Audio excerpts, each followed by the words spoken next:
Escaping the Maze of Thought, Part 3. By Xuefeng, life is enriched by possessions, but life withers through them. Traveling by train, people buy a ticket, enter the station, board the train, travel a distance, disembark, leave the station, simple and easy.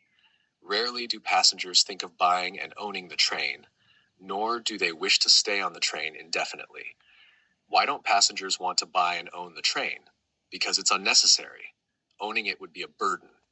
Similarly, they wouldn't want to own commercial airplanes and large cruise ships, as they are merely taking a single journey, perhaps only once in a lifetime. Why spend time, energy, and money buying them? The maze lies in the fact that although we know we are only visiting Earth for a brief time and nothing here is worth owning, as we will eventually have to relinquish it all, why have humans tirelessly schemed for ownership over thousands of years? Even at the cost of their own and others' lives for the fleeting illusions of the journey? Suppose we have $1 million in cash. Is it better to buy a house with this million or rent someone else's and use the remaining money for other purposes? For instance, renting a house for $20,000 a year over 50 years would cost $1 million. Buying it outright costs $1 million immediately. From the perspective of life, buying seems better, offering peace of mind and a bragging right. But in terms of life's significance, renting is preferable. Paying $20,000 annually leaves plenty of money for investing elsewhere, potentially earning more. The earnings could cover the annual rent with surplus, meaning after 50 years, the million is still intact. Buying a house leaves nothing. Some may think buying a house retains value, while cash devalues due to inflation. This too is a maze. Houses don't necessarily retain value. They depreciate yearly, even collapse. Cash might devalue, but it could also appreciate. We won't speculate on these contingencies. Our analysis is owning worth it?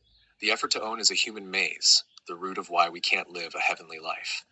Ownership satisfies both practical needs and psychological desires, making lifelong goals about acquiring more: land, houses, cars, status, money, honors, and even people, like in marital relationships, implying mutual ownership. This is my man, this is my woman, this is my child, and so on. Ask someone, what do you own? If they answer, I have villas and luxury cars, a business and a company, 200 acres of land, 30 cows, an iPhone, people will look with envy, respect, even admiration. But if the answer is I own nothing, they face disdain, contempt, even scorn.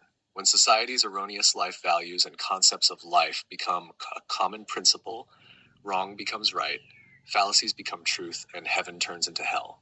When someone spends their life striving to own more, they forfeit the chance to appreciate the charm of life and the ticket to heaven. Heaven is heaven because every life owns nothing, in a state of having nothing, yet this very state allows every life to have everything. When we own something, we feel secure. The more we own, the more fulfilled our life seems, satisfying our vanity to the fullest. However, it's precisely because of our possessions that we miss out on heaven, marking the withering of life. March 4th, 2022.